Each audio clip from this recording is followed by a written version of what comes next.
Tropical depression. A tropical depression is the earliest and weakest stage of a tropical cyclone. At this stage, wind speeds are below 39 miles per hour, and the system is classified as a low-pressure area with a clear circulation pattern. It's not yet strong enough to be considered a tropical storm, but it is already a developing storm system. These systems often originate over warm ocean waters, where heat and moisture fuel their gradual growth. Meteorologists use satellite imagery, ocean buoys, and aircraft reconnaissance to track tropical depressions as they develop. Early detection is vital because these systems can quickly intensify under favorable conditions. Even though it seems less dangerous compared to full storms, tropical depressions can still bring heavy rainfall and strong winds. The most significant danger is often flooding caused by prolonged rain over an area. Because these systems are slow-moving, they can cause significant localized flooding over time, especially in low-lying regions or areas with poor drainage. Many hurricanes begin their life as a tropical depression. For example, Hurricane Katrina initially started as a tropical depression before intensifying into a devastating Category 5 storm. This shows how important it is to monitor these early stages, even if they don't seem dangerous at first. Forecasters closely track these depressions to provide early warnings for areas that may be affected as the system strengthens. Tropical storm.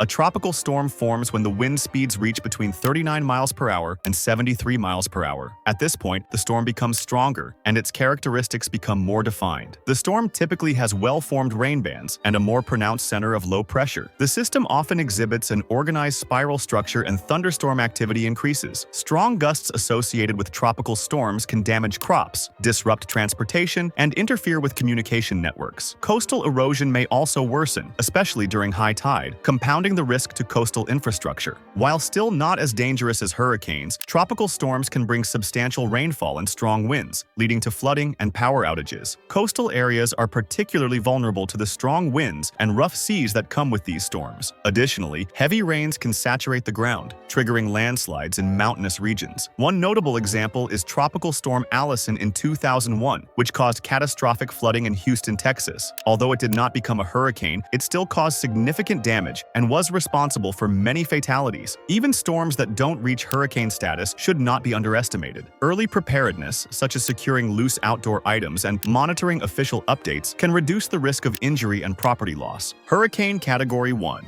A Category 1 hurricane is the lowest category of a hurricane on the Saffir-Simpson scale, with winds ranging from 74 miles per hour to 95 miles per hour. Although considered a weak hurricane, it is still a dangerous storm capable of causing significant damage. At this stage, strong winds can cause minor damage to homes, trees, and power lines. Roofs may be damaged, and some outdoor objects may be blown away. Coastal flooding and rip currents become a threat, and power outages may last from a few hours to several days. Small boats and coastal infrastructure can also suffer significant harm. Even minimal hurricanes can spawn tornadoes, particularly in outer rain bands, increasing the risk of sudden and localized destruction far from the storm's center. Floodwaters may also contaminate drinking water supplies, posing health hazards. Hurricane Irma in 2017 was a Category 1 storm when it initially made landfall in the Caribbean before intensifying. While its full force caused major damage as a Category 5, it served as an example of how even weaker hurricanes can leave a trail of destruction behind. Residents are advised to prepare for evacuation and to stock emergency supplies, even when facing a Category 1 storm. Hurricane Category 2.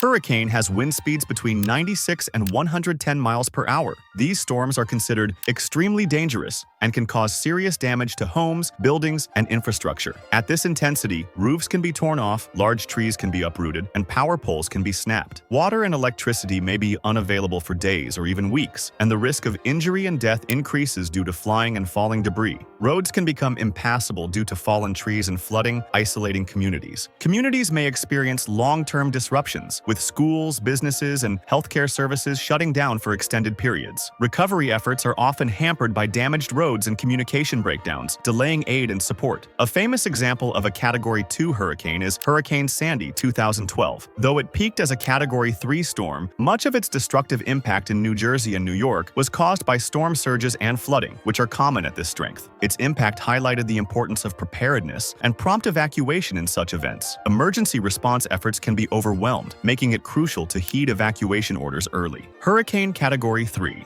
A Category 3 hurricane is a major storm, with winds ranging from 111 to 129 miles per hour. This level of intensity causes devastating damage, with a high potential for loss of life and significant destruction to property. At this point, well-built homes may experience severe damage, with the entire roof structure potentially failing. Large trees and power poles are likely to be downed, cutting off electricity and water for extended periods of time. Storm surges and flooding will likely cause widespread damage in coastal areas. Low-lying neighborhoods may be submerged, and inland flooding can persist for days. Hurricane Katrina in 2005 is perhaps the most famous example of a Category 3 hurricane. Its storm surge flooded New Orleans, and it caused one of the most devastating natural disasters in U.S. history, with a catastrophic loss of life and property. This storm illustrated the massive impact Category 3 hurricanes can have on communities, particularly in low-lying coastal regions. Recovery from such storms can take months or even years, stressing the importance of both preparation and long-term resilience planning. Hurricane Category 4.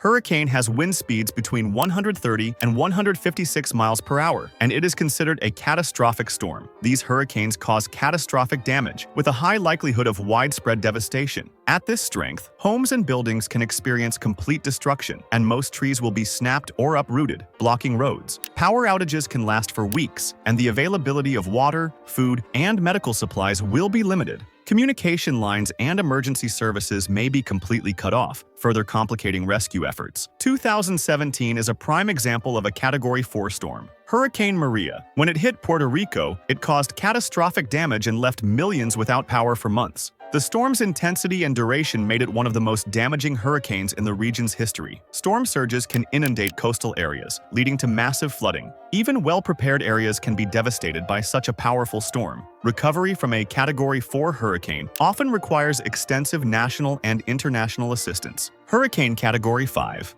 A Category 5 hurricane is the most powerful classification on the Saffir-Simpson scale, with wind speeds of 157 miles per hour or higher. These storms are catastrophic and cause complete destruction in their path. At this level, most buildings will be completely destroyed, and the area affected by the storm may be uninhabitable for weeks or even months. Large sections of cities can be flattened, and trees, power lines, and other infrastructure will be wiped out. Emergency services will likely be unavailable, and evacuation before landfall is often the only safe option. Hurricane Dorian in 2019 was a Category 5 storm that devastated the Bahamas, with winds reaching 185 miles per hour. The storm caused widespread destruction and loss of life, leaving entire islands completely destroyed. The storm surge associated with Category 5 hurricanes can be truly catastrophic, flooding entire coastal regions and causing life-threatening conditions. These storms are the most dangerous and need the highest level of preparation and evacuation. The aftermath often leaves survivors reliant on international aid and long-term reconstruction efforts. And if you liked this video, subscribe and check my socials where I'm documenting my progress journey. If someone is using Twitter, give me follow there to help me build bigger audience. Link in the description. See you in the next video.